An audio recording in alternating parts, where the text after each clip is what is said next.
Eu estava destinada a ser uma testemunha com a obrigação de trazer a verdade e decidir como lidar com ela. Naquele momento, embora fosse um dos mais estranhos, não senti medo. Pela primeira vez, experimentei uma nova coragem, como se aquele momento representasse meu verdadeiro voto.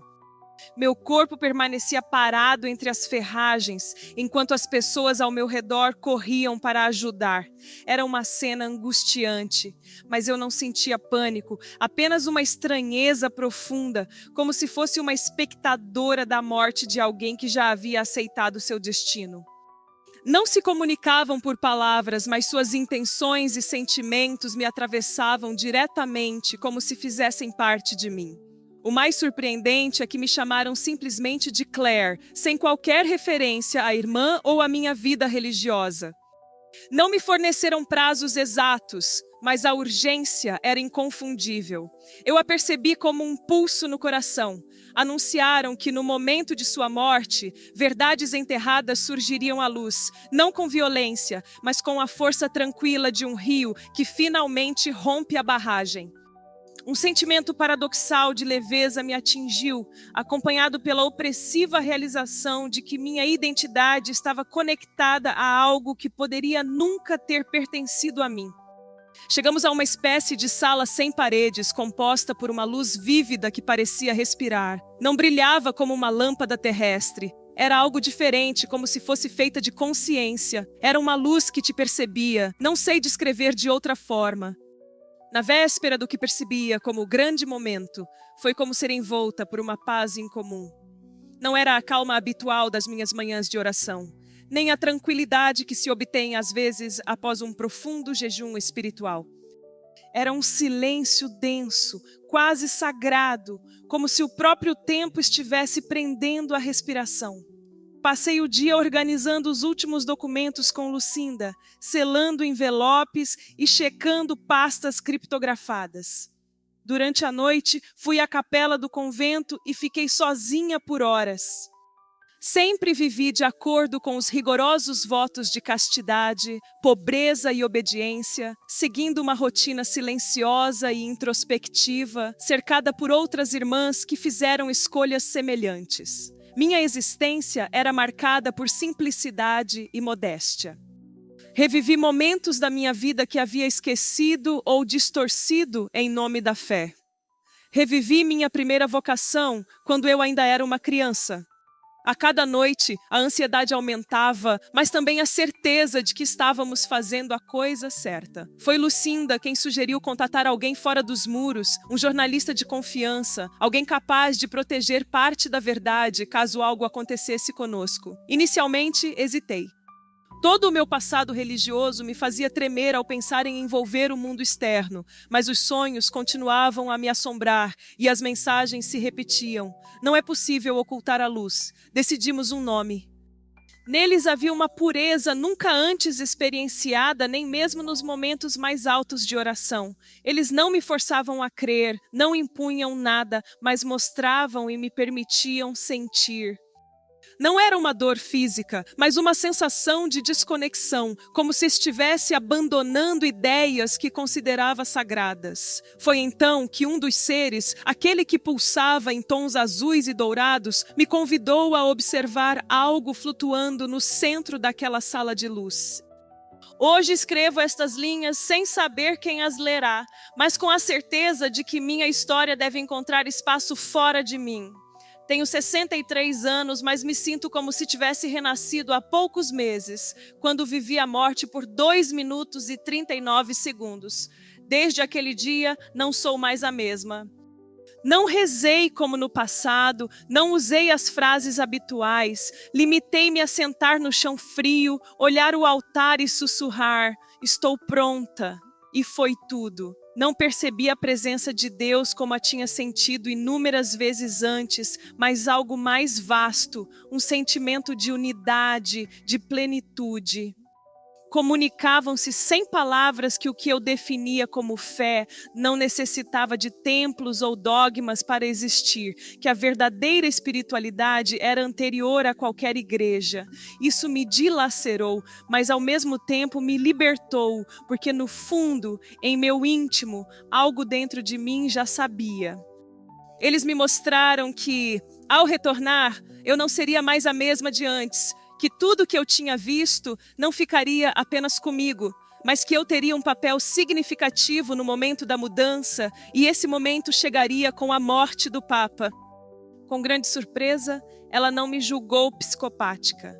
Na verdade, seus olhos se encheram de lágrimas, enquanto afirmava, com uma calma singular: eu sabia que não era apenas isso, sempre senti que havia mais. A partir daquele momento, Lucinda se tornou minha colaboradora. Pela primeira vez, não pedi consentimentos, não busquei aprovação. Apenas reconheci que havia chegado ao lugar onde precisava estar. À meia-noite, sonhei com uma enorme ampulheta com areia dourada escoando lentamente e uma voz doce e firme anunciou: quando cair o último grão, a luz se manifestará. Alguns versículos bíblicos que no passado me confortavam, agora soavam de maneira diferente, como se eu soubesse o que tinha sido removido. Comecei a ter visões nos sonhos, sonhos tão vívidos que lembravam aquela experiência extracorpórea. Neles, os mesmos seres de luz voltavam a me visitar, me guiando por lugares que pareciam reais demais para serem fruto da imaginação. Em um desses sonhos, fui levada de volta à Biblioteca da Verdade. Algo estava prestes a acontecer e eu estava sendo preparada para isso. Ao voltar ao convento, as irmãs me receberam com lágrimas e orações de gratidão. Diziam que eu havia sobrevivido por um milagre e eu sabia, mas não tinham ideia do que se tratava esse milagre. Retomei minha rotina física, mas não a espiritual. Havia uma novidade em mim. Uma espécie de chama silenciosa queimando por dentro. Durante as orações comunitárias, continuava a participar, mas agora ouvia as palavras com uma atenção diferente. Fiquei no hospital por mais uma semana em observação, mas minha mente vagava para longe. Passava horas olhando para o teto, revivendo cada detalhe daquela experiência. Não era um sonho, disso eu tinha certeza. Os detalhes, as emoções, as imagens, tudo era muito vívido. Sempre que alguém me chamava de irmã Claire, sentia novamente aquela angústia no peito, não porque rejeitasse meu caminho religioso, mas porque agora sabia que era apenas uma parte, não o todo. Comecei a escrever. Uma parte de mim ainda era a freira disciplinada, seguindo as regras e repetindo os dogmas com devoção. Mas os seres de luz estavam presentes, transmitindo-me uma compaixão tão profunda que nenhuma parte de mim conseguia conectá-los ao mal.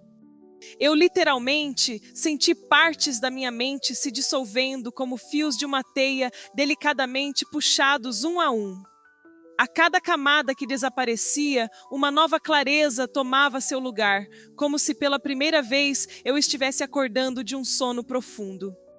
A vida no convento continuava sua rotina, mas cada movimento parecia mais leve, como se até o chão estivesse ciente do que estava prestes a acontecer. Nos momentos em que podia ficar sozinha, abri meus cadernos e reli partes do que havia escrito. Nenhuma palavra me parecia exagerada ou fora de lugar. Tudo continuava a vibrar com a mesma verdade que me havia sido revelada. E ali, na minha sala, escrevi a última frase da minha missão. Quando tudo for revelado, lembrem-se, a luz não veio para destruir, mas para libertar. Acordei antes do amanhecer com uma forte sensação no peito, como um aviso. Liguei silenciosamente o pequeno rádio que tínhamos na sala comum e em uma estação estrangeira ouvi a notícia em um tom solene. O Papa havia sido internado em estado grave. A transmissão estava incerta, sem confirmações oficiais, mas eu sabia, era o começo. Lucinda entrou na sala pouco depois, com os olhos arregalados, em silêncio. Ela também sabia, não havia necessidade de palavras. Aquele dia era diferente de todos os outros. Naquele momento, percebi que não estava sozinha. 3 figuras começaram a se materializar no espaço ao meu lado, não assumindo formas humanas, mas aparecendo como formas de luz pulsante, vibrantes em tonalidades que eu só poderia descrever como cores sonoras, uma espécie de sinestesia sagrada. Senti a presença no meio de um campo de girassóis e percebi sem palavras que havia algo além deste mundo. Observei como aquele chamado autêntico foi gradualmente modificado por regras, rituais e estruturas que sufocavam aquele brilho inicial. Foi um momento de despedida e ao mesmo tempo de transição. Eles rapidamente me mostraram cenas de pessoas lendo documentos que despertavam para novas verdades, quebrando correntes invisíveis. Vi jovens abandonando as estruturas, buscando um contato direto com o divino. Observei igrejas esvaziando-se de poder, mas preenchendo-se de alma. Na visão, percebi que não haveria explosão ou caos. O que chegaria seria muito mais profundo.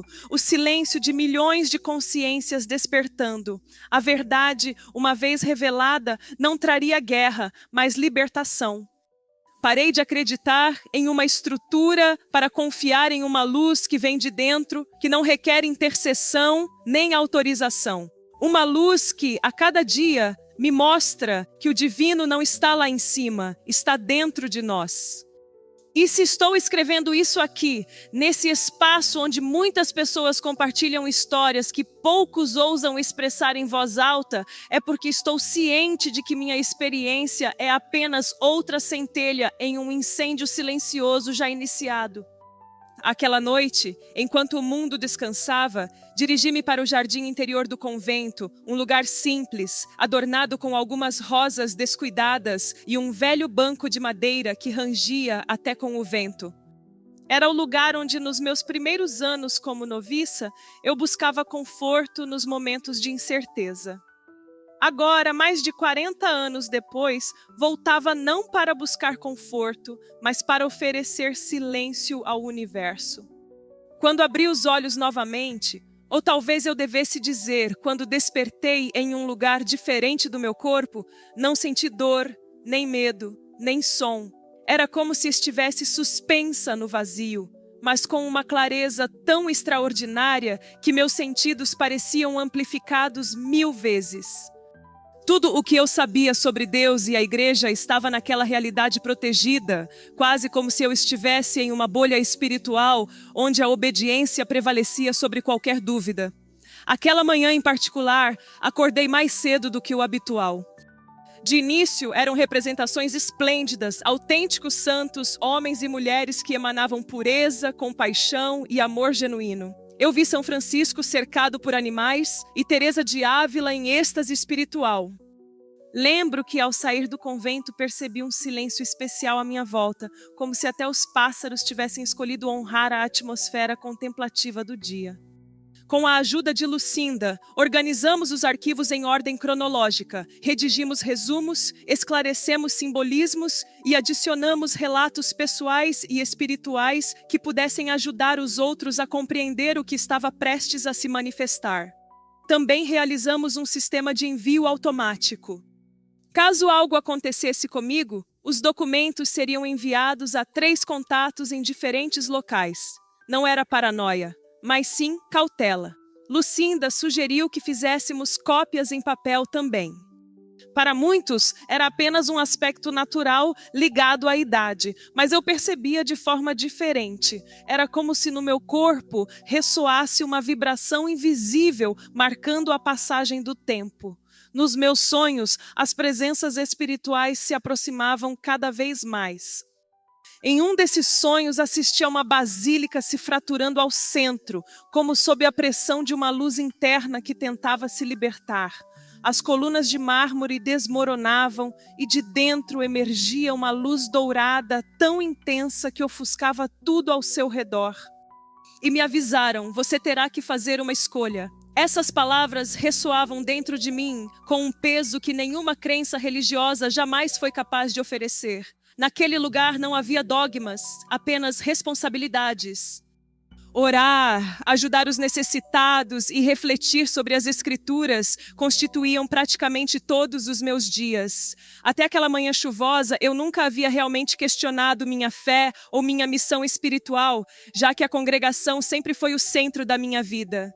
Observei como os dogmas não surgiram de revelações divinas, mas de assembleias políticas e conflitos territoriais. Vi mulheres sábias e espirituais apagadas da história, seus nomes aniquilados por tinta e fogo.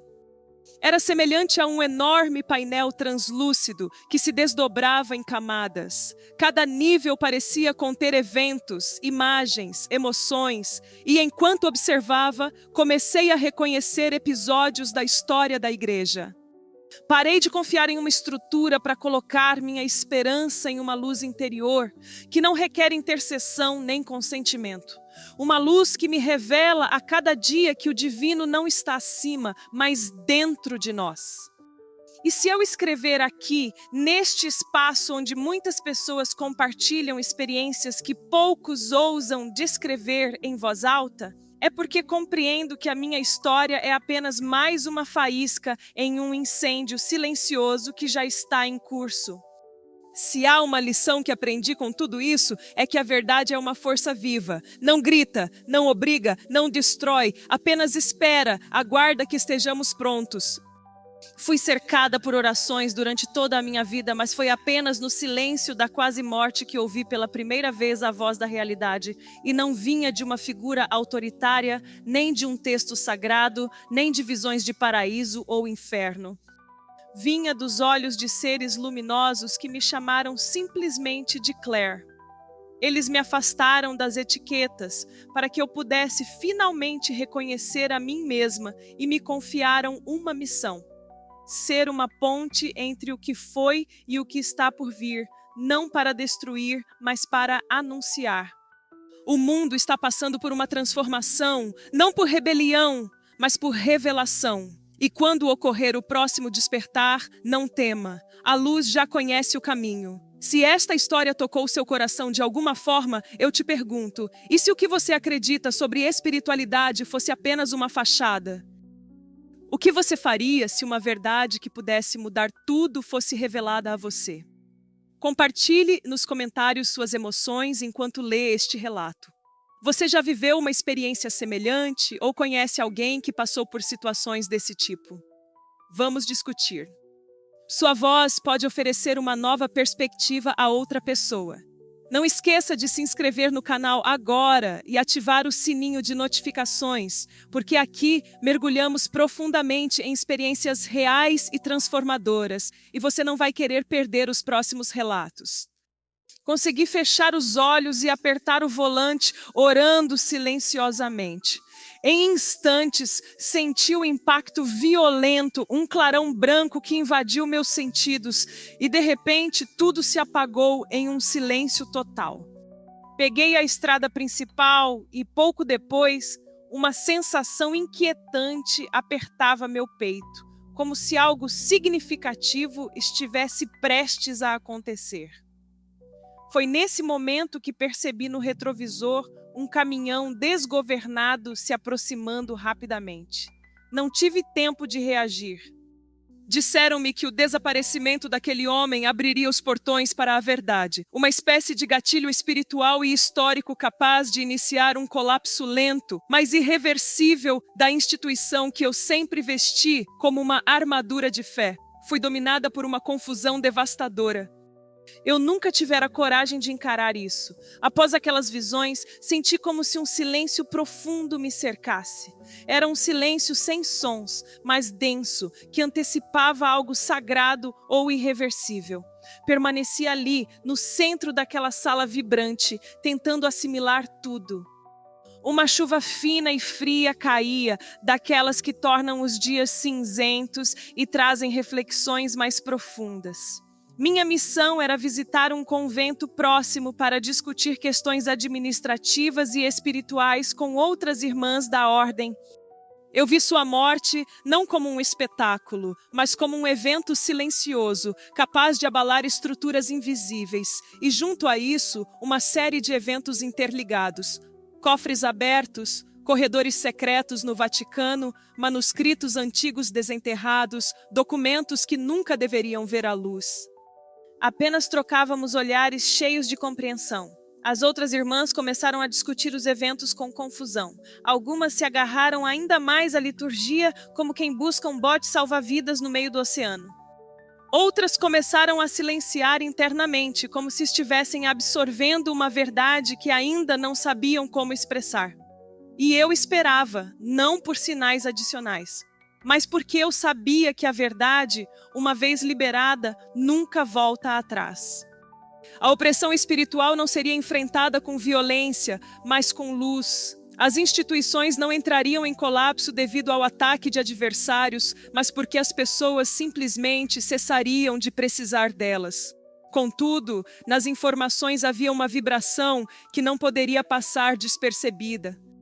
Gradualmente, acadêmicos, ex-membros do clero e teólogos dissidentes começaram a se apresentar.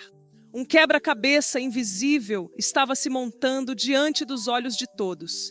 Dentro do convento, permaneci em silêncio. Nenhuma palavra a mais com Lucinda sobre isso. Não era um pedido ou um aviso, mas uma certeza que me permeou completamente, e com ela veio o peso da missão.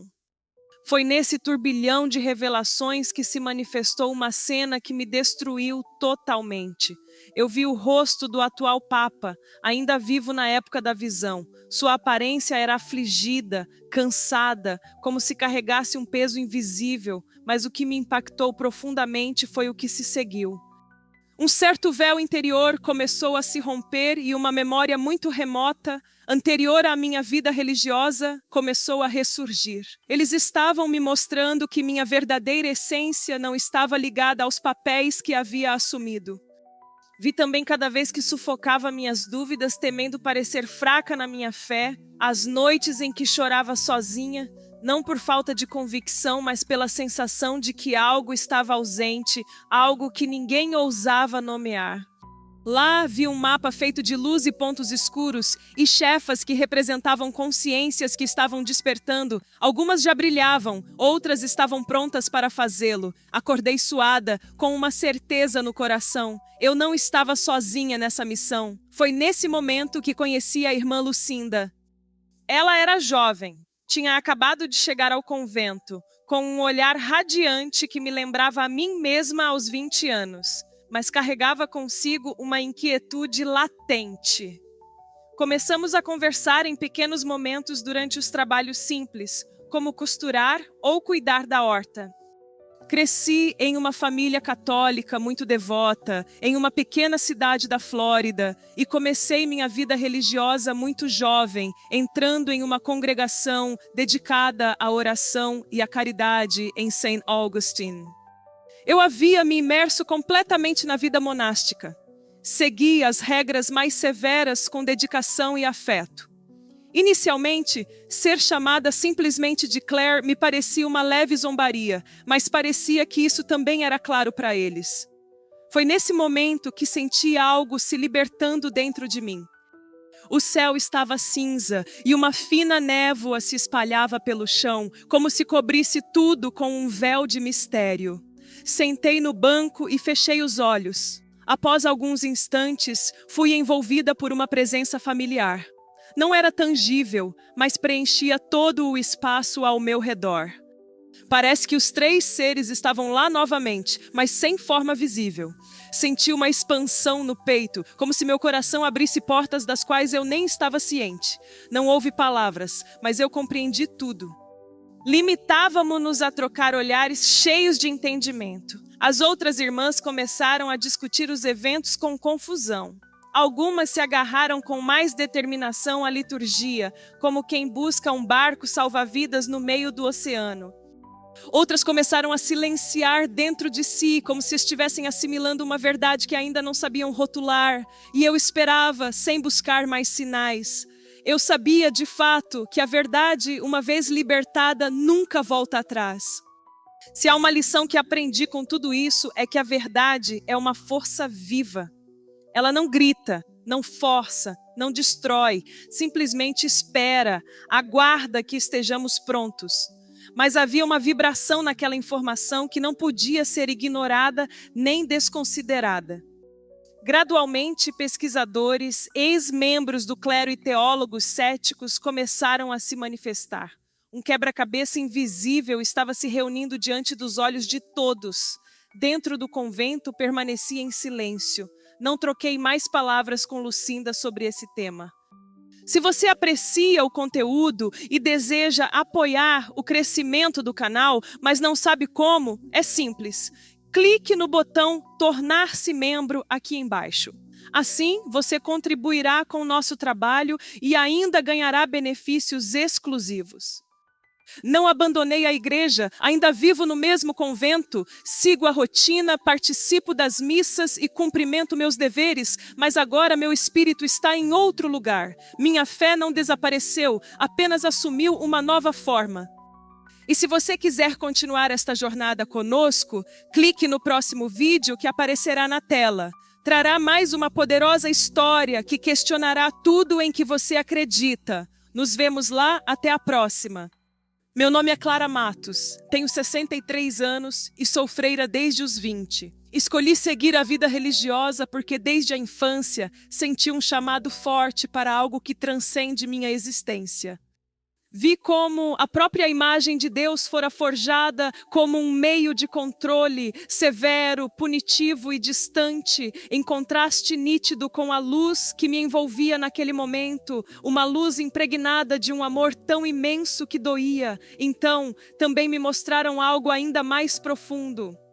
Começamos a transcrever partes em papel, escondendo-as entre os mais antigos livros de oração, em compartimentos secretos no convento. E enquanto nos dedicávamos a isso, algo surpreendente aconteceu.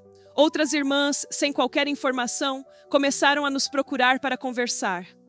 Relatavam sentir ansiedades, ter sonhos inquietantes, visões e sensações de que algo não estava certo e que estava prestes a mudar. Parecia que silenciosamente uma rede invisível estava tomando forma. Eu as observava e compreendia. A luz realmente parecia escapar das fissuras. Foi como se naquele momento todos os títulos, promessas e estruturas tivessem sido delicadamente suspensos, como um manto removido com respeito, mas com firmeza. Isso me causou um desconforto imediato. Eu havia dedicado mais de 40 anos à igreja. Quando pisei em aquele lugar, senti que estava sendo completamente observada, como se todos os meus pensamentos, medos, memórias e convicções estivessem expostos e compreendidos simultaneamente. Nada era julgado, nada era ocultado, e nesse contexto começou o que foi chamado de desprogramação. Os seres me mostraram um momento que ainda não havia ocorrido, como uma espécie de premonição, talvez. Eles me conduziram, ou melhor, me guiaram sem tocar em mim através de um espaço que não era material e ainda assim extremamente real. Cada movimento era como se estivéssemos atravessando camadas de entendimento. Um jornalista investigativo que já havia produzido artigos ousados sobre instituições religiosas, tratando os assuntos com respeito. Redigiu uma longa carta selada com instruções precisas. Deveria ser entregue apenas após a morte do Papa. A carta vinha acompanhada de um pendrive contendo parte dos documentos. O restante guardamos em um lugar seguro, com cópias escondidas em vários pontos do convento. A operação foi realizada discretamente. Utilizamos saídas autorizadas para missões comunitárias como desculpa. Eu via o que me cercava com uma nitidez inacreditável, como se os objetos e o ar tivessem uma consciência própria. Flutuava levemente acima da máquina destruída, observando com um distanciamento que era tanto calmo quanto chocante. O painel mostrava cenas que me davam calafrios. encontros clandestinos, acordos silenciosos entre líderes religiosos e figuras políticas, guerras justificadas em nome de Deus, documentos incinerados, mentiras apresentadas como verdades divinas. Médicos, enfermeiros, alguém dizendo que eu estava viva, que eu tinha voltado. Fiquei deitada, imóvel, ouvindo tudo como se ainda estivesse suspensa entre dois mundos. Alguém segurava minha mão e mesmo com os olhos abertos, ainda via faíscas daquele lugar, como um eco de luz dentro de mim. Como podia ser verdade? Como algo tão sagrado, tão definitivo para mim, poderia estar baseado em tantas falsidades? Queria negá-lo. Dentro de mim, a vontade de refutar tudo gritava, desejando sustentar que era apenas uma ilusão, talvez uma tentação, talvez até um teste demoníaco. Ali, diante daquelas memórias vívidas, compreendi que a verdade não estava perdida, mas simplesmente ocultada. E não dizia respeito apenas à verdade sobre a igreja, mas também sobre mim mesma. Os seres então me conduziram a outro lugar, ainda mais difícil de descrever.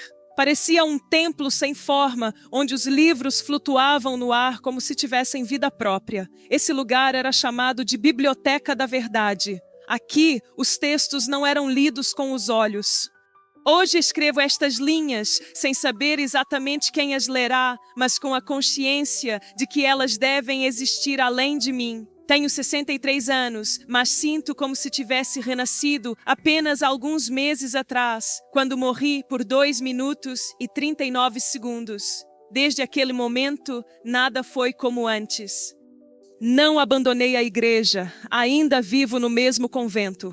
Respeito minha rotina, participo das missas, cumpro meus deveres, mas agora dentro de mim estou em outro lugar. Minha fé não desapareceu, apenas assumiu uma nova forma. A sensação era a de estar assistindo a um teatro, cujas cortinas estavam finalmente sendo abertas. Tudo que estava escondido atrás das cenas da fé institucional estava sendo revelado, e o que eu via não tinha nenhuma relação com o que me tinham ensinado. A cada toque, cada livro se abria em memórias, emoções e verdades que pareciam atravessar séculos. Eu vi escrituras sagradas transformadas pelo tempo, vírgulas dispostas estrategicamente, passagens inteiras reescritas para servir a interesses humanos. Acordei com o coração batendo forte e lágrimas nos olhos. Compreendi claramente que o símbolo da igreja estava prestes a se despedaçar. Não como uma punição, mas como um ato de nascimento. Era o parto espiritual do qual já se havia falado. A estrutura visível precisava desmoronar para que algo mais autêntico pudesse emergir. Nesse estado de vigilância constante, comecei a organizar meus últimos documentos. Sabia que, quando chegasse o momento, tudo deveria estar em ordem, claro e imune a qualquer interrupção. Cada movimento era acompanhado de oração e cautela. Sabíamos que estávamos enfrentando forças poderosas e antigas e que, se nos descobrissem, poderiam nos silenciar. Mas também estávamos cientes de que a verdade se defendia sozinha, e isso nos dava coragem. Com o passar do tempo, comecei a perceber pequenos sinais de que algo estava se aproximando. Notícias discretas, muitas vezes ignoradas, começaram a circular sobre a condição de saúde do Papa, com internações silenciosas e reuniões de emergência no Vaticano. Ela mostrava-se curiosa sobre assuntos que a maioria das irmãs tendia a evitar. Um dia, em um momento de confiança, decidi me abrir para ela. Não contei tudo de imediato, seria uma jogada precipitada, mas compartilhei algumas das experiências que havia vivido. Começamos a manter um registro detalhado de tudo. Eu escrevia, ela digitava, arquivávamos as informações em pendrives escondidos, criando também cópias criptografadas para ocultar entre as páginas de antigos tomos na biblioteca do convento. Aquela experiência me despia de tudo o que era supérfluo para revelar quem eu realmente era, além da vestimenta, dos votos e dos títulos. Foi doloroso, mas ao mesmo tempo profundamente libertador. Foi então que os seres me comunicaram sem palavras que eu retornaria. Vi mártires esquecidos morrendo com uma profunda serenidade, mas logo as imagens começaram a se modificar. E então um som suave e rítmico começou a se espalhar, o bip de uma máquina no hospital. Retornei ao meu corpo com uma tal força que pensei ter sido empurrada de dentro para fora. Os olhos se abriram lentamente, a luz fria do hospital me ofuscava e as vozes começaram a se formar ao meu redor. Era uma tarefa habitual para mim, algo que já havia feito dezenas de vezes. Dirigi um velho Toyota da congregação, daqueles com bancos desgastados e que faziam barulhos estranhos no motor. À noite, enquanto as outras pacientes estavam mergulhadas em sono, pedia papel aos enfermeiros e anotava meticulosamente cada lembrança em cadernos simples. Sentia uma enorme urgência de não perder nada. Meu medo era que, com o tempo, as lembranças desaparecessem, como acontece com os sonhos, mas não era nada disso. Elas estavam impressas em mim com uma clareza inquietante, e quanto mais escrevia, mais entendia que aquela missão não era simbólica, mas concreta. Pouco depois, a sala começou a desaparecer como uma névoa sob o sol. Senti uma leve tração, como se estivesse sendo puxada para trás, mas sem violência. No instante seguinte, tudo escureceu. Uma escuridão total, mas não desprovida de conteúdo. Uma espécie de casulo. Eu tinha estado clinicamente morta por 2 minutos e 39 segundos, e nesse intervalo, toda a minha fé havia sido transformada. Nos dias seguintes, minha recuperação física foi extraordinariamente rápida, mas o impacto real residia no que era invisível para os outros.